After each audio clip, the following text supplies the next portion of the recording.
In this video, we'll talk about principal component analysis, a technique for transforming data into a lower dimensional subspace so that the variance of the projected data is maximized.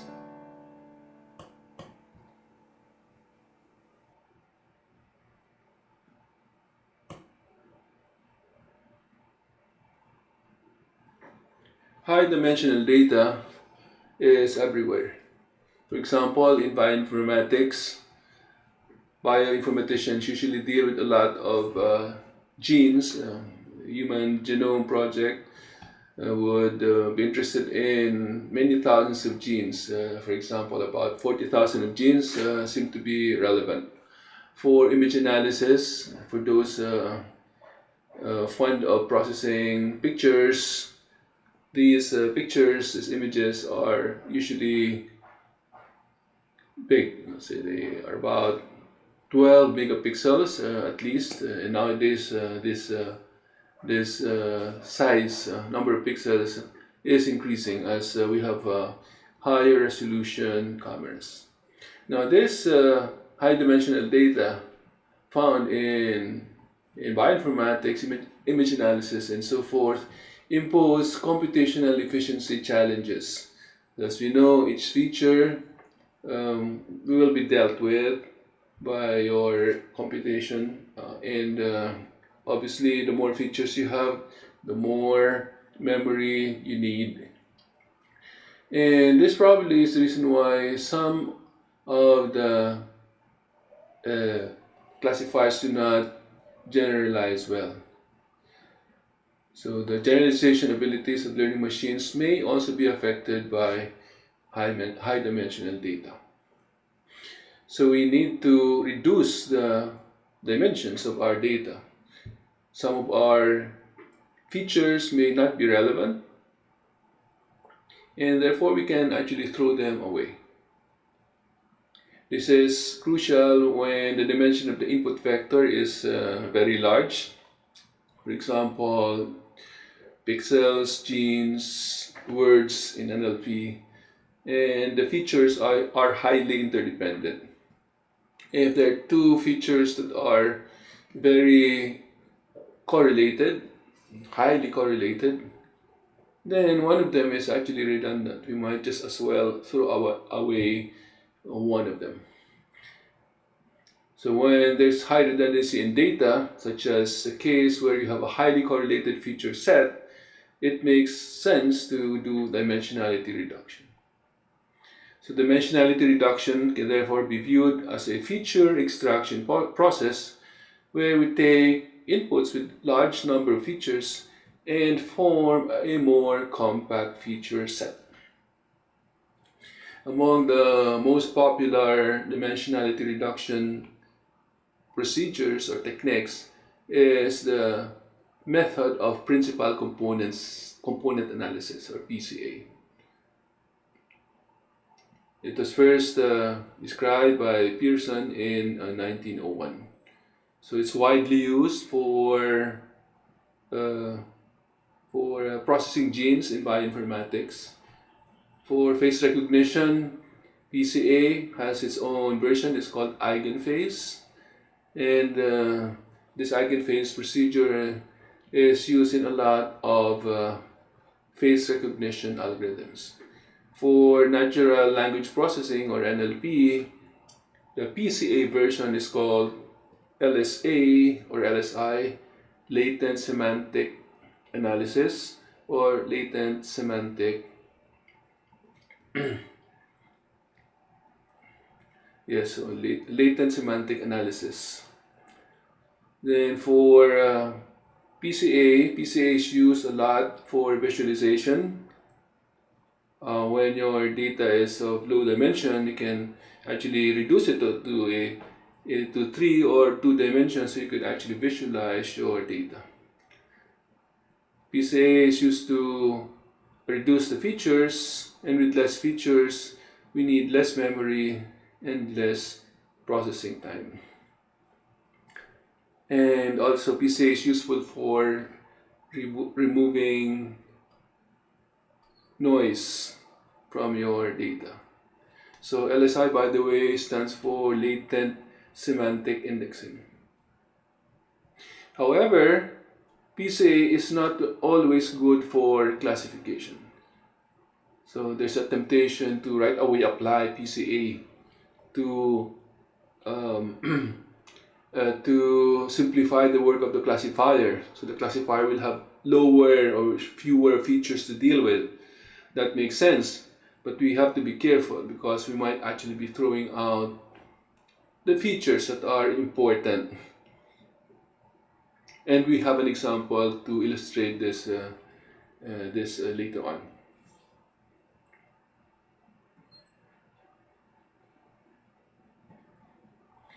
So PCA, or Principal Component Analysis, is an unsupervised dimensionality reduction method that employs an orthogonal transformation to convert a set of observations of possibly correlated variables into a set of values of uncorrelated variables called principal components. So for example, here you have your data. Okay, so probably this data was generated by a process that's actually just and that could be projected on this dimension, on this line. Except that because of noise, you have other things, and that the extra feature would actually be contributing to the noise. No? So the additional feature could probably be noise. We don't know. So if that's the case, we can actually just get rid of this dimension. Okay, the smaller of the two. So that's the idea. No?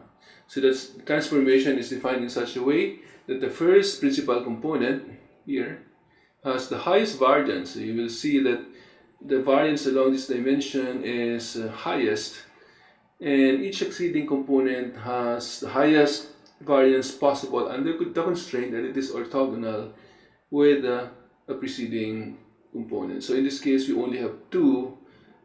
So what we could do is say, okay, this is the dimension that has the highest variance, and orthogonal to that is this dimension. So along this axis, so we can say that along this axis we have redundant information, so or noise possibly. So we can actually just project all the points to this axis and eliminate the second one. Principal components are guaranteed to be independent only if the dataset is jointly normally distributed. The PCA algorithm is really very simple. We are given data x, this big X here, consisting of data points x1 up to xm. So you have here m vectors. So this x1 here is a vector. Each of these are vectors of n dimensions. So you have n features for each of these vectors, and there are m points or m data points in your dataset X. And we would like to reduce this data to k dimensions. Now from n, so you have n features, we would like to reduce the number of features to k, where k is less than n. The first step for the PCA algorithm is to make sure that the data vectors are of zero mean and unit variance. So if they're not, we do some basic pre-processing. The pre-processing step is as follows. So first we compute the mean of the data vectors. So we do it this way. So just take the mean vector mu. This is a vector. Then subtract mu from xi. So this is a typographical error. This should be minus. Okay. So subtract from xi this value mu. So now you have a vector xi, which is now zero mean, so zero centered. Then we would also want to have the data, this data set, to have unit variance. And to do that, we do the following computation. So this is the variance. Then we compute the variance for this data, okay, for the entire data set. And then we divide each data vector by the standard deviation, which is the square root of your variance. Then we form the covariance matrix C this way. Then we find the top k eigenvectors of M to identify the top k principal components. So to do that, we do an eigenvalue computation. If your matrix is square, but in most cases it's not square, so we do an SVD, a singular value decomposition. So we decompose our covariance matrix into three vectors: U, sigma, and V transpose, where sigma now is your diagonal matrix containing the eigenvalues for C, and mu would contain the eigenvectors. Then after that, once we have computed all the matrices, we can project the original data along the principal component axis. So let's have an example. Okay, so here we have 4 points. Okay, so these 4 points are plotted on the x and y axis. So we have a plane. These 4 points are on a plane. So we form the data matrix, which is, in this case, we call it M instead of X. So it's 1, 2, then 2, 1, then 3, 4, and 4, 3. So that's your data set X. Then we compute M transpose M. So this is your M, and this is the transpose of M. We multiply the two, and we get this matrix. Then we compute the eigenvalues and eigenvectors. So the eigenvalues are 58 and 2. And the corresponding eigenvectors are these two eigenvectors.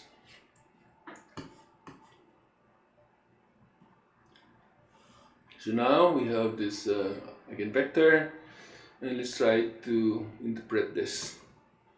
So any matrix of orthonormal vectors, unit vectors that are orthogonal to one another, such as these, represents a rotation of the axis of a Euclidean space. So we can view this matrix as a rotation, a 45-degree rotation counterclockwise. Okay, so you have here your axis here, you rotate it, becomes this this axis now. Okay, so now you project on this new subspace. Okay, so you have now transformed your data from two-dimensional to just one-dimensional. So this is, we're actually still looking at the second dimension perpendicular to this, but effectively we just now have one dimension. Okay, so now you can reproject or you can project your data to this new space, and we have the following. Okay, so you multiply your data by E, and you get this matrix. So this is now the transformed data. Okay, so the original data is this, and you transform it into this data. Now you will notice that okay, along this axis, the first x-axis, you have a maximum variance. Okay, so the variance of the data is 4 points. It's maximum along this axis, and minimum along the perpendicular axis.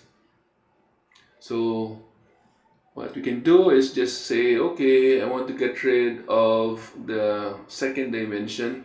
I just have this dimension. Okay, so we just take the first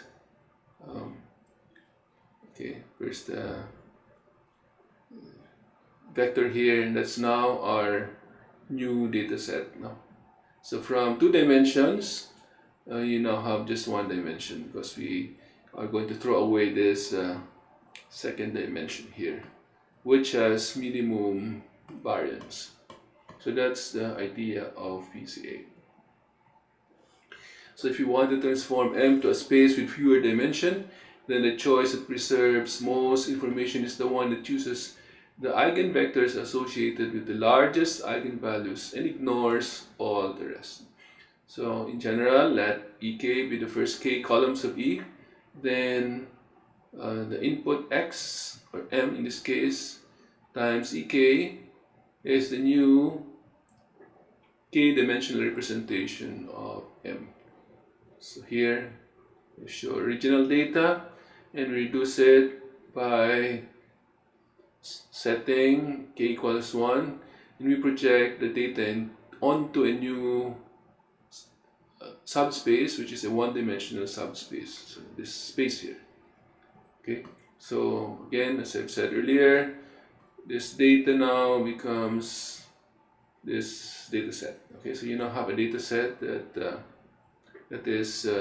has just one feature instead of 2. So you notice that the first and third data points project to the same points, and the second and fourth data points project also to the same point, okay, which is here, okay, and there for the first and third. So now these two are indistinguishable, and also these two are indistinguishable here. So you only have, looking at this, you only have 2 points now, so because these two are the same, and these two are also the same. Okay, so the data points have become indistinguishable in the lower dimensional subspace. Now, is this good for classification? Well, it depends. Because in this reduced subspace, it's easier to find a hyperplane here, or in this case a line that separates these two classes, okay, right? But we are assuming that these two belong to the same class, right?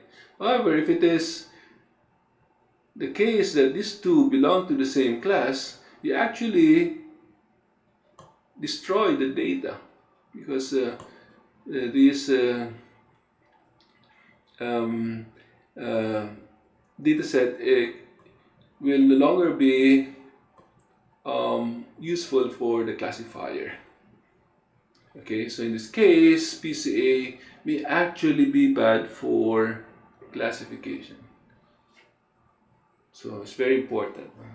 Oh, I have a lot of features. I can use PCA, and that will make my classifier have an easier time. Maybe.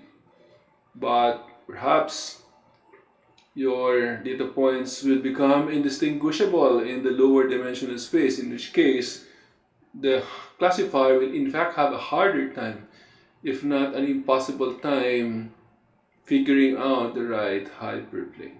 So we need to be careful. Okay, don't apply PCA blindly.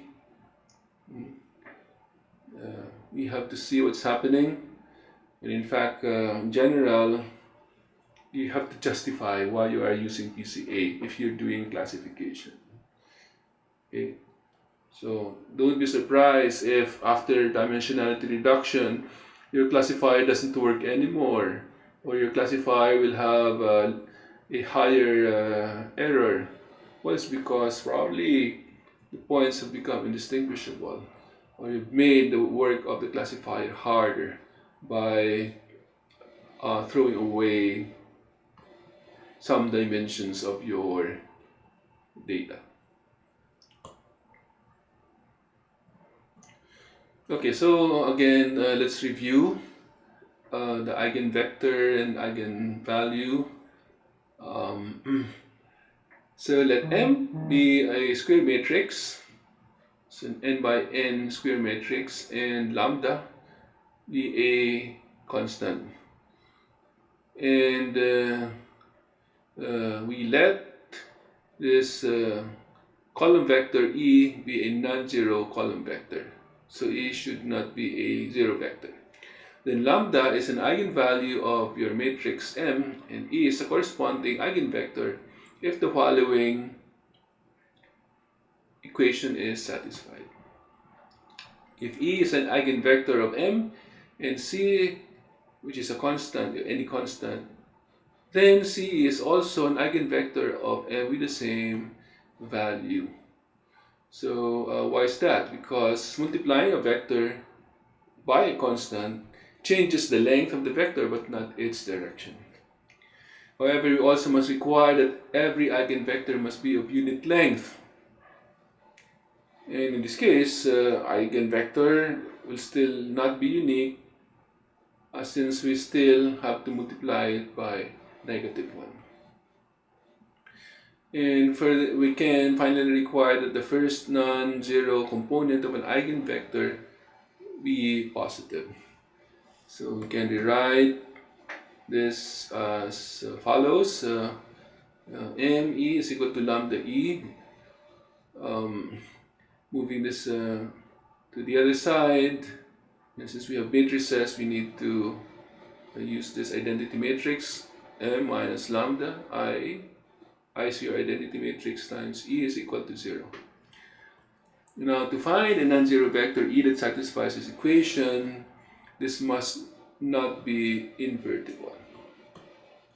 If this M minus lambda I is an inverse, then the inverse times M minus lambda I times E is equal to 0, so that E is equal to 0. But we are looking for a non-zero E.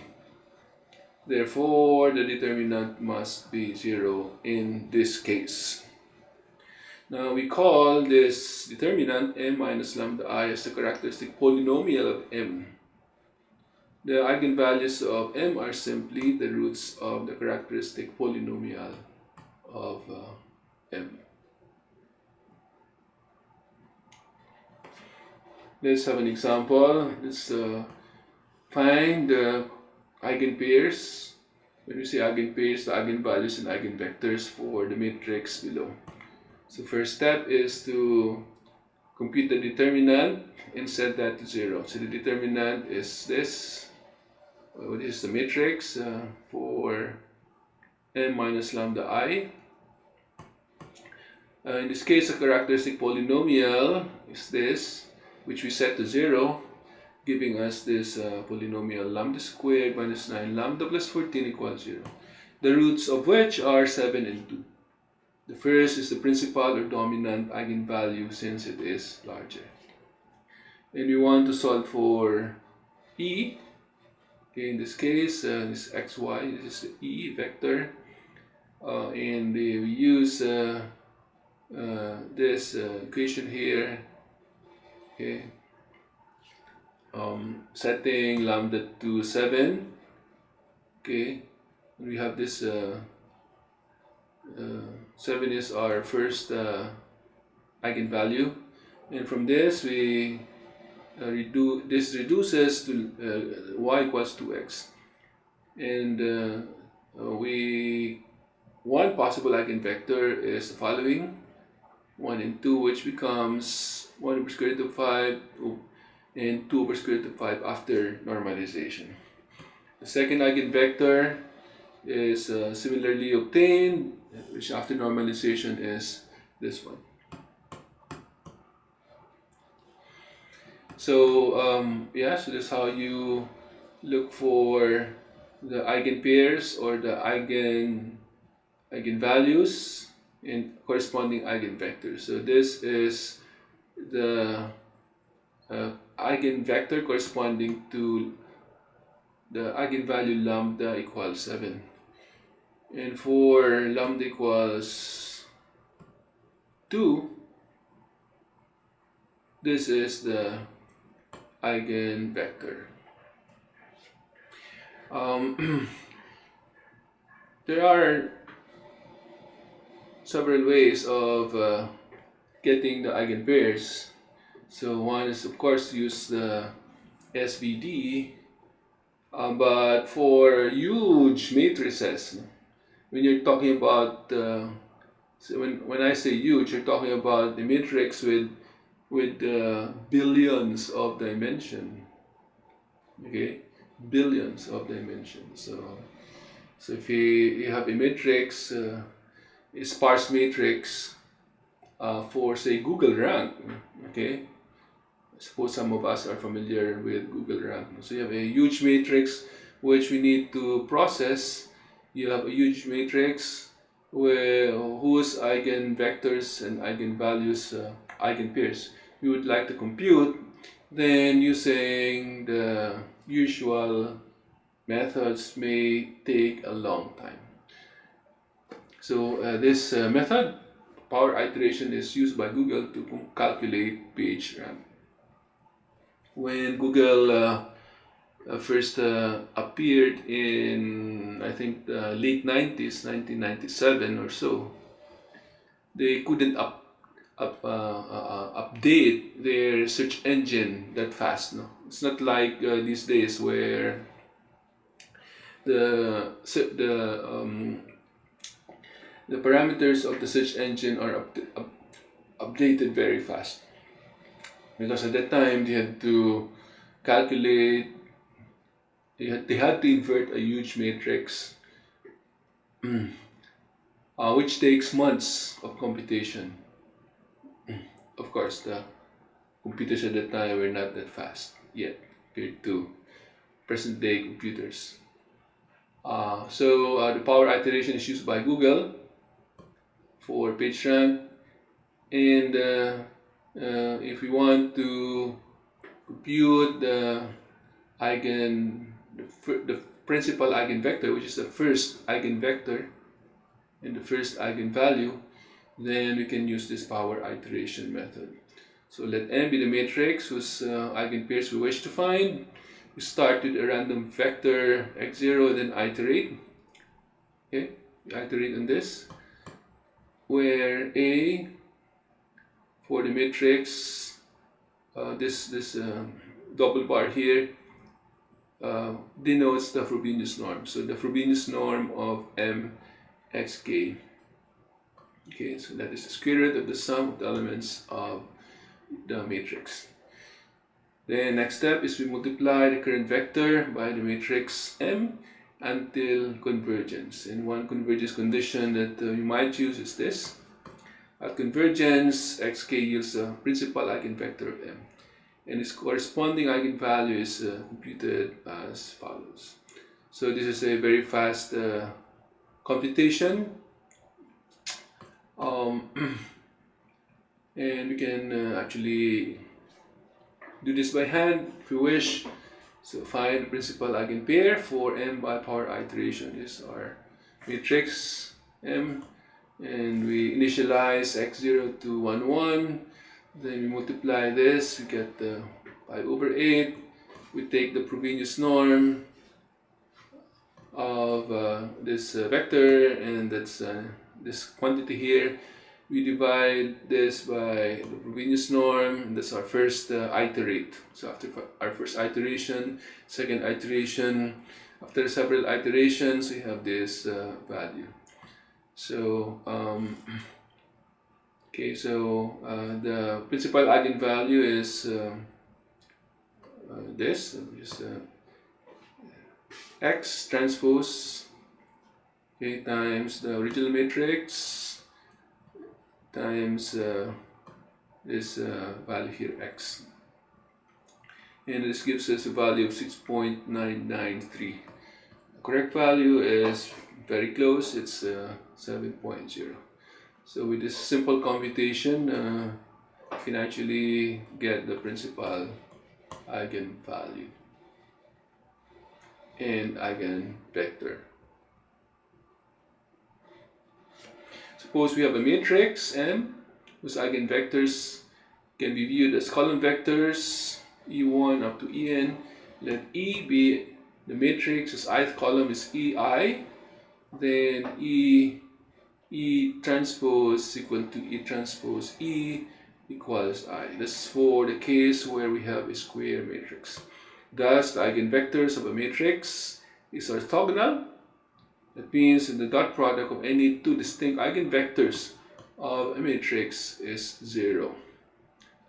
So the matrix, the columns of your eigenvector matrix is, the matrix of eigenvectors are all orthogonal to each other. Now let's examine the relationship between M transpose M and M transpose. Suppose E is an eigenvalue of M transpose M. That means, or that is, M transpose M E is equal to lambda E. Okay, so that is what is meant by E being an eigenvalue of this matrix, this resulting matrix. We multiply both sides by M on the left, we pre-multiply it, and we get this. So therefore, as long as M is not 0, it's not a 0 vector, it will have an eigenvector of M transpose, and lambda will be an eigenvalue of M transpose as well as of M transpose M. And the converse holds as well. If E is an eigenvector of M transpose with the corresponding eigenvalue lambda, then M transpose E is equal to lambda E. We multiply by M transpose on the left, just like this. Okay, and we get a very similar result. Thus, if M transpose is not 0, then M transpose is also 0, but is not 0 because 0 cannot be an eigenvector. Okay. We conclude that the eigenvalues of M transpose are the eigenvalues of M transpose M plus additional zeros. So they have the same eigenvalues, but this one will have more entries because well, there might be zeros. Well, there will be zeros. If the dimension of M transpose is less than the dimension of M transpose M, then the eigenvalues of M transpose M would be those of M transpose plus additional zeros. So for example, if our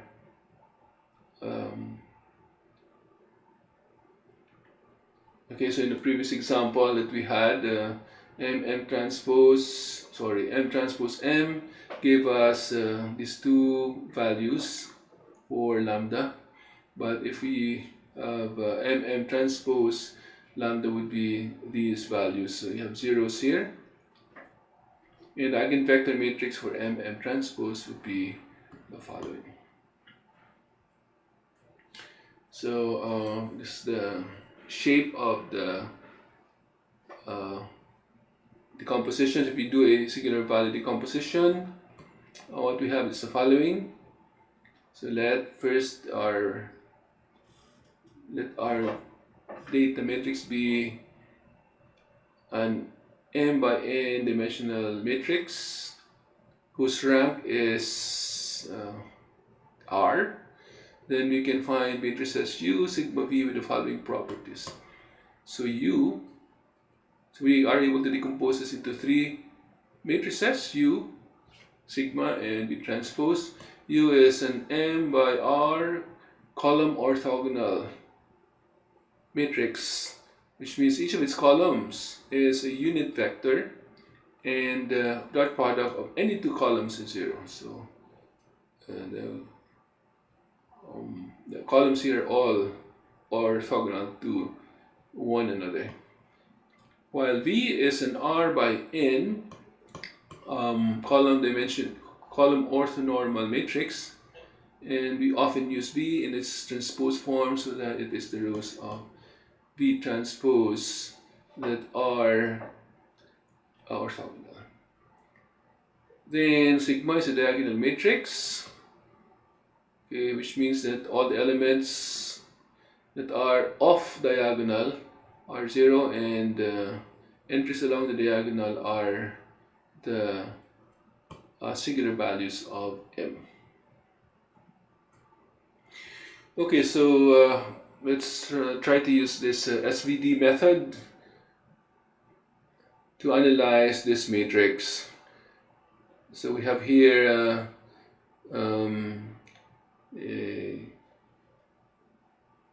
people, Joe, Jim, John, Jack, Jill, Jenny, and Jane, giving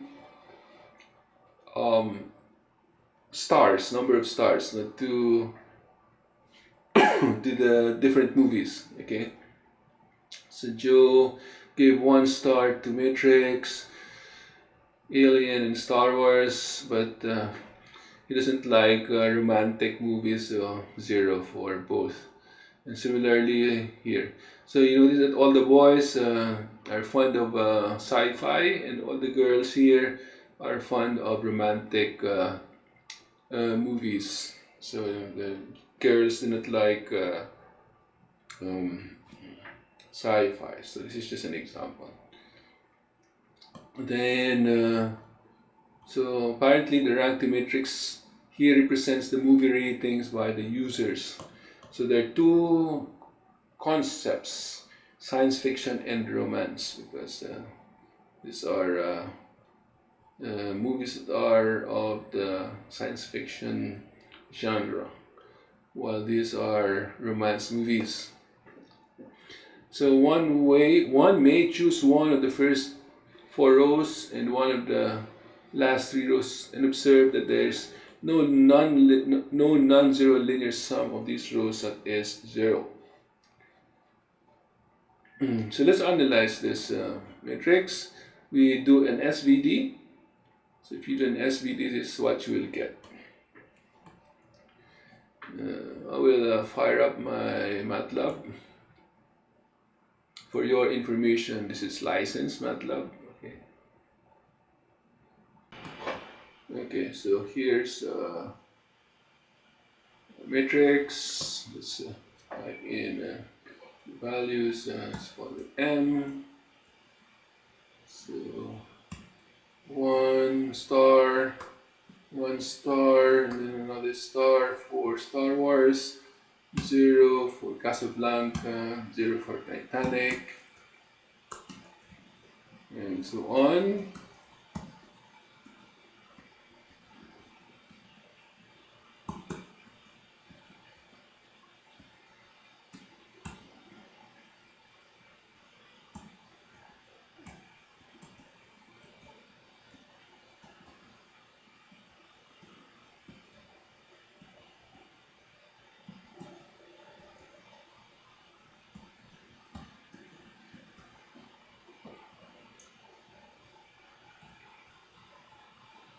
Okay, so here's your matrix.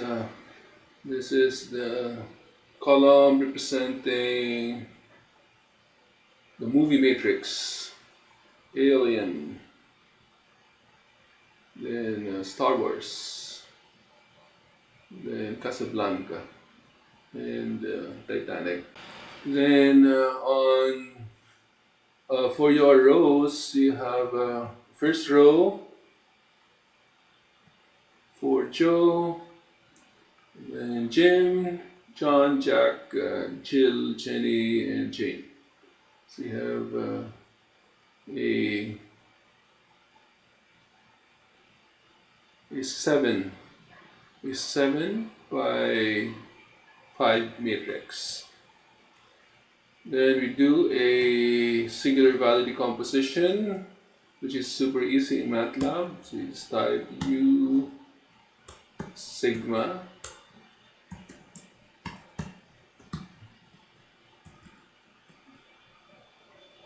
we transpose SVD M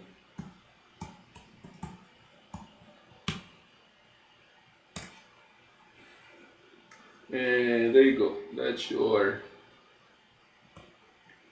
U sigma and V transpose.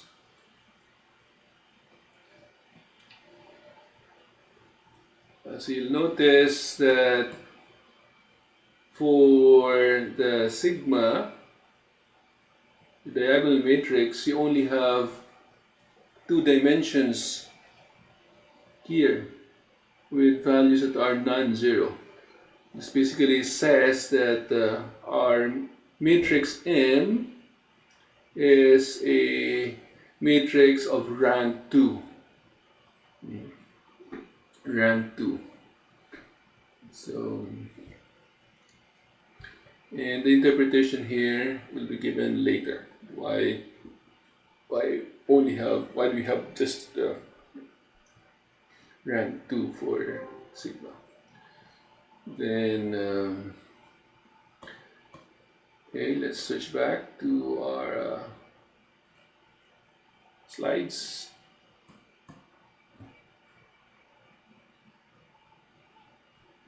Okay, so we're back to the slides. So the values here that we see are actually almost the same as the one computed by MATLAB.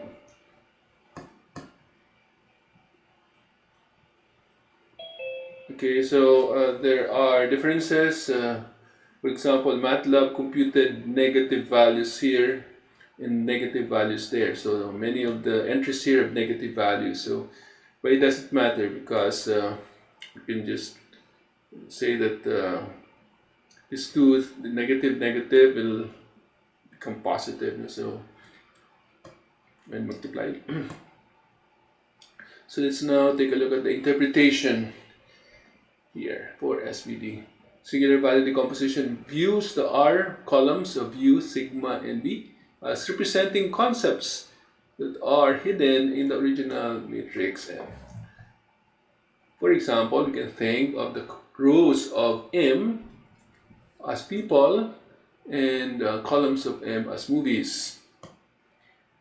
Now, the U matrix connects people to concepts. Okay. So Joe, which is row 1, likes only the concept science fiction. Okay, the value 0.18 in U11 is smaller than some of the other entries in that column because it doesn't trade sci-fi movie SciD. The second concept of the first row of U is 0 because Joe doesn't like romance movies at all. So let's go back. Okay, so we're talking about this U matrix here. Okay, so this is the row corresponding to Joe. It says here, it says in the other slide that this value is low.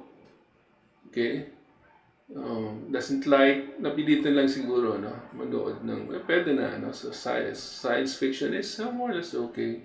But he doesn't like romance movies, that's why the value here is 0. So it's not really fond of movies perhaps, or at least not fond of science fiction movies. But you can see here that the next guy, Jim, has a higher attraction or affinity for the first column here corresponds to sci-fi, and the second column here corresponds to romance. But the one with the strongest affinity towards um, towards sci-fi movies is this guy. Who's that guy? Fourth guy, Jack. And if you look at the ratings, he gave this 5 stars to all of these. So he likes science fiction movies so much. So this 0.18 here and 0.18 there for Joe and John rather correspond to the ratings of 1.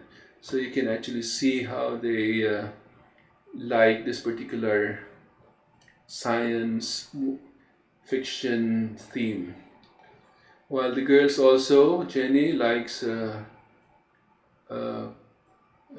romance movies, so I have here a value 0.8 and so on. So I can give that sort of interpretation. Then the matrix V, the one, the end is your relates movies to concepts. So the value 0.8 in the first 3 columns of the first row of V transpose indicates that the first 3 movies belong to the science fiction genre, while the zeros in the last 2 columns say that these movies are not romance movies.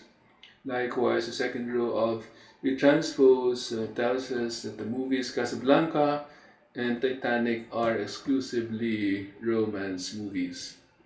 So this one, okay. So remember, this is transposed. So the columns actually of V would be the rows of V transpose. Okay. So this corresponds to, this row corresponds to the one for romance, and this would be for the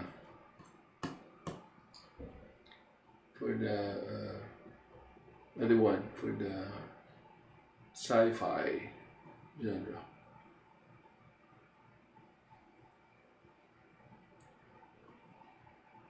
Sorry, it's the other way. Okay, this corresponds to sci-fi, while this corresponds to romance. And the matrix sigma, the middle one, gives the strength of each of the concepts. The strength of the science fiction concept is 9.64, while the strength of the romance concept is 5.29. The former is stronger because the data provides more movies of that genre and more people like them. So they are well, more people who like them, and Jack gave them 5 stars, and it strengthens the value here for the sigma matrix. So in general, concepts will not be so clearly delineated.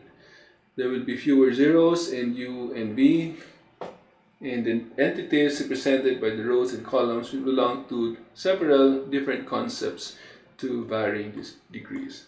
But this interpretation that we have seen, though a simple one, actually gives us an idea of what's happening given your data. We can query using the concepts. The decomposition by SVD can be used to answer certain queries. For example, Patrick has only seen one movie, which is The Matrix, which he rated 4. And we want to know what movies he may like. We represent Patrick by this vector Q, 40000, and then we map Patrick into the concept space by multiplying Q by the matrix V, and we get this. So this means that Patrick scores high in science fiction interest and may not be interested in romance because of this 0. We then map back this representation into the movie space by multiplying this by V transpose, and we get this.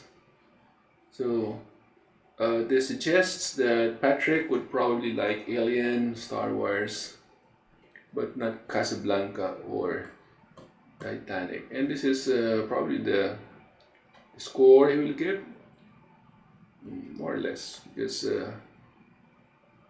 there's no such thing as 1.33 stars, so it's probably 1 star.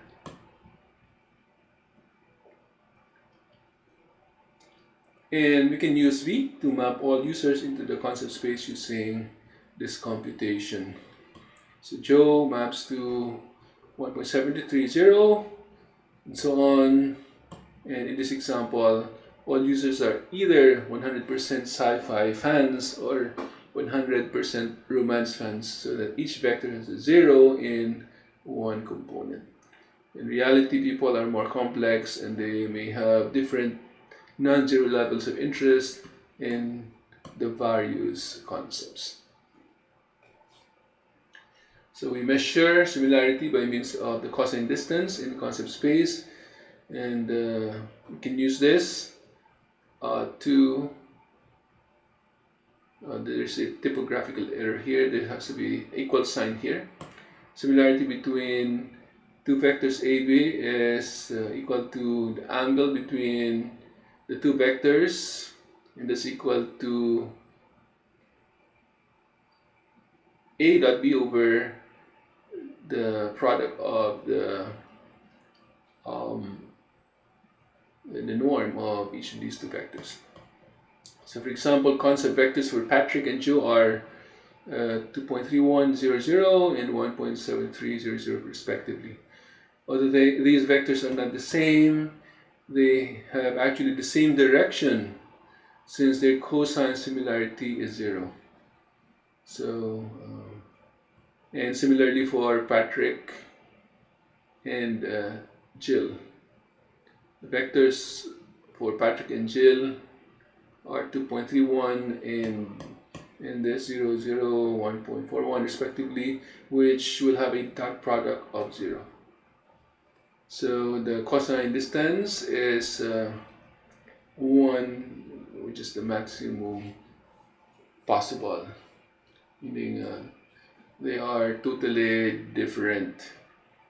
Okay, totally different. So one likes the other, what the other one likes, the other person doesn't like.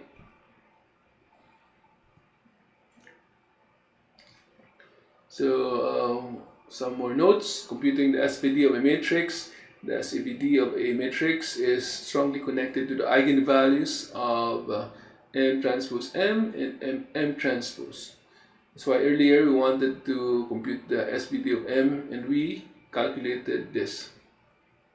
Let M be equal to U sigma V transpose. Then M transpose is just simply equal to this transpose, or this, or V sigma transpose U transpose.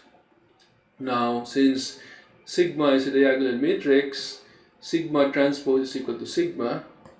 Transposing it has no effect, therefore M transpose is equal to V sigma U transpose. Now similarly, M transpose M is this, and you have V sigma transpose V transpose, and since U transpose is an identity matrix, you multiply both sides on the right by V, we obtain this quantity, and therefore M transpose MV is V sigma squared. This tells us that V is the matrix of eigenvalues of M transpose M, and sigma is the diagonal matrix whose entries are the corresponding eigenvalues. So the same algorithm that computes the eigenpairs for M transpose gives us the matrix V for the SVD of M. Okay, so this one. It also gives us the singular values of the SVD. We just have to take the square roots of the eigenvalues for M transpose. Okay, so of this.